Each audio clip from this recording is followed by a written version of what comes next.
چنگیز خان کا نام سنتے ہی آپ سمجھ تو گئے ہوں گے کہ اب ہم ایک ایسی شخصیت کا ذکر کرنے والے ہیں جس کے ہاتھ کروڑوں افراد کے خون سے رنگے ہیں۔ اس کے زیر قبضہ رہنے والے ممالک میں آج کل 3 ارب باشندے رہائش پذیر ہیں۔ چنگیز خان اور اس کے جانشینوں نے 1 صدی میں 1 کروڑ مربع میل کو سرنگوں کر لیا تھا۔ جاپان کے ساحل سے یورپ کے دل ہنگری تک اس کا سکہ چلتا تھا۔ منگولوں نے اسکندر اعظم سے 4 گنا بڑی سلطنت قائم کی۔ یہ رومن سلطنت سائز میں دگنی تھی۔ وہ اپنے دور کا ہی نہیں بلکہ پوری صدی کا مایہ ناز فوجی کمانڈر قرار پایا۔ علم اور انسان دشمن یہ ظالم اگر چین سے اٹھ کر آدھی دنیا پر فتح نہ پاتا، اپنے جبر کا نشانہ نہ بناتا، تو دنیا آج کہیں زیادہ ترقی یافتہ ہوتی۔ چنگیز خان اور اس کی نسل اس قدر جابر اور خون کی پیاسی کیسے ہوئی؟ محققین نے ان کی نفسیات کا تجزیہ کرتے ہوئے ایک نئی اور انوکھی بات بتائی۔ وہ یہ کہ چنگیز خان کو اپنے خاندان میں عزت ملی، نہ قبیلے میں۔ اپنے ہی قبیلے کا ٹھکرایا ہوا یہ شخص سماج سے انتقام لینے پر اتر آیا۔ آدھی دنیا کا فاتح، منگول جنگجو چنگیز خان اپنے قبیلے کا دھتکارا ہوا لڑکا تھا۔ اس میں پائی جانے والی نفرت کے ذمہ دار اس کے قبیلے کے لوگ تھے، جنہوں نے ایک چالاک، دلیر، عیار اور سمجھدار انسان کو قابو کرنے کی بجائے دنیا سے انتقام لینے کے لیے کھلا چھوڑ دیا۔ انوکھی بات یہ ہے کہ اپنے قبیلے میں نفرت پانے والا یہ نوجوان ٹھکرائے جانے کے باوجود طاقتور فوج کھڑی کرنے میں کامیاب ہو گیا۔ اب وہ دنیا بھر میں قاتل کے طور پر بدنام ہے اور عظیم فاتح بھی مانا جاتا ہے۔ چنگیز خان نے 1162 قبل از مسیح میں منگول قبائلی سردار کے ہاں جنم لیا۔ منگولوں کی خفیہ تاریخ کے مطابق چنگیز خان کے جسم پر خون کا مخصوص نشان تھا۔ منگولوں میں اس علامت کو جنگجوؤں کی حیثیت سمجھے جاتا تھا۔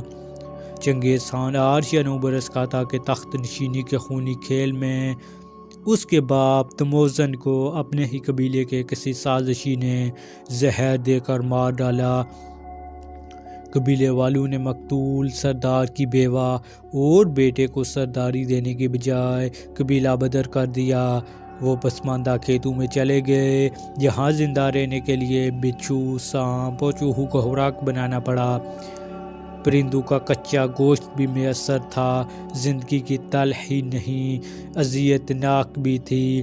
کوئی دوست تھا نہ ملنے والا، سایہ بھی ساتھ نہ تھا۔ چنگیز خان میں حالات بدلنے کی امنگ جاگی۔ کسی اور پر بھروسہ کرنے کے بجائے وہ طاقت کا سرچشمہ خود بننے کا خواب دیکھنے لگا۔ بورتے نامی ایک لڑکی سے شادی کی۔ بعد ازاں اس نے اور بھی شادیاں کیں۔ خفیہ قبائلی دستاویز کے مطابق چنگیز خان کہتا تھا کہ بورتے میری ہے تو اس کا پورا قبیلہ بھی میرا ہوا۔ یہ جنگی جنون کا پہلا اظہار تھا۔ ابھی وہ سنبھلنے بھی نہ پایا کہ ایک بڑے قبیلے کے لوگوں نے حملہ کر کے بورتے کو اغوا کر لیا۔ بورتے جو چنگیز خان کی بیوی تھی، بازیابی کے لیے اسے جنگ لڑنا پڑی۔ خفیہ دستاویز میں چنگیز خان کے حوالے سے لکھا ہے کہ ہم نے دشمنوں کے خاندانوں کو برباد کر دیا اور ان کے سینے پھاڑ دیے۔ بڑے قبیلے کو شکست دینے کے بعد منگولیا میں دھاک بیٹھ گئی۔ 40 برس کی عمر میں وہ چنگیز خان کا روپ دھارنے لگا۔ وہ کہتا تھا، حکمرانی میرے نصیب میں لکھی جا چکی ہے، مجھے دنیا کی کوئی طاقت نہیں روک سکتی۔ پہلے اس نے چین کے شمال مغربی حصے پر اپنا پرچم لہرایا۔ روایات کے عین مطابق بستیوں کی بستیاں ملیا میٹ کر دیں۔ شہروں میں خون پانی کی طرح بہا کرتا تھا کہ ڈھیر تھے، گنتی بھی مشکل ہو گئی۔ بعد ازاں اس کا نشانہ بیجنگ بنا۔ جب چنگیز خان کل پور سے نکال رہا تھا، خراب نیت اور عزائم کو بامتے ہوئے وان یان یونگ جی کے حکمران زن نے اسے ایک پیغام بھجوایا، بچے میرے ملک کو فتح کرنے کا خواب دیکھ رہے ہو، ہماری سلطنت سمندر سے بھی وسیع تر ہے اور تمہاری سلطنت ہمارے سامنے ریت کے چند دانوں کی طرح ہے، ہمیں تم سے ڈرنے کی بلا کیا ضرورت۔ زن کا بیان حقیقت پسندانہ تھا۔ ان دنوں کرۂ ارض پر اس پائے کی کوئی سلطنت قائم نہ تھی۔ طاقت تھی اور وسعت بھی، کسی بھی جنگ میں کامیابی کی کنجی سمجھی جانے والی دفاعی گہرائی بھی، دولت بے حساب، اسلحہ اور گولہ بارود بھی جدید ترین تھا۔ سپاہ کا ہر اول دستہ اپنے زمانے کی جدید ترین توپوں سے لیس تھا۔ دیوار بڑی دفاعی لائن تھی، اس کے باوجود بھی چند مشکلات تھیں جنہیں خاطر میں نہ لا کر زن نے سنگین غلطی کی۔ اول اس کا سامنا کسی روایتی فوج سے نہ تھا، وہ نیا ہون تھا، اس کی جنگی حکمت عملی سے کوئی واقف نہ تھا۔ منگول فوج نے بیجنگ پر پہلا حملہ 1214 میں کیا۔ پہلے مرحلے میں اس نے بیجنگ کا محاصرہ کیا۔ اس طویل محاصرے کے دوران دیوار چین کے اندر ہی ہزاروں افراد بھوک سے بلکتے ہوئے جانیں ہار گئے، کہیں تو آدم خور بن گئے۔ چنگیز خان پھر بھی حملہ آور نہ ہوا، وہ چاہتا تھا کہ عوام حکومت سے مایوس ہو جائیں۔ 1215 میں عوام کا صبر جواب دے گیا، یہی حملے کا بہترین وقت تھا، برق رفتاری سے حملہ کر دو۔ چنگیز خان کا حکم ملتے ہی فوج بیجنگ میں داخل ہو گئی۔ 20 لاکھ منگولوں نے ایک بڑی سلطنت کو غلام بنا لیا۔ دیوار توڑ دی گئی، سامنے آنے والا ہر فوجی مارا گیا۔ ایک مہینے کے اندر ظالم فوج نے بیجنگ کی اینٹ سے اینٹ بچا دی۔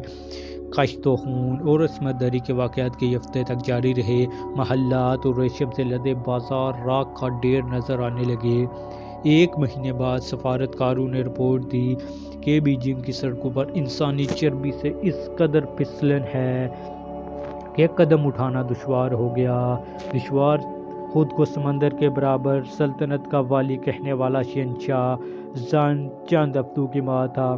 اس سلطنت پر قبضہ کرنے کے بعد چنگیز خان اگلے 20 برسوں تک دنیا پر اپنی دھاک بٹھانے میں کامیاب رہا۔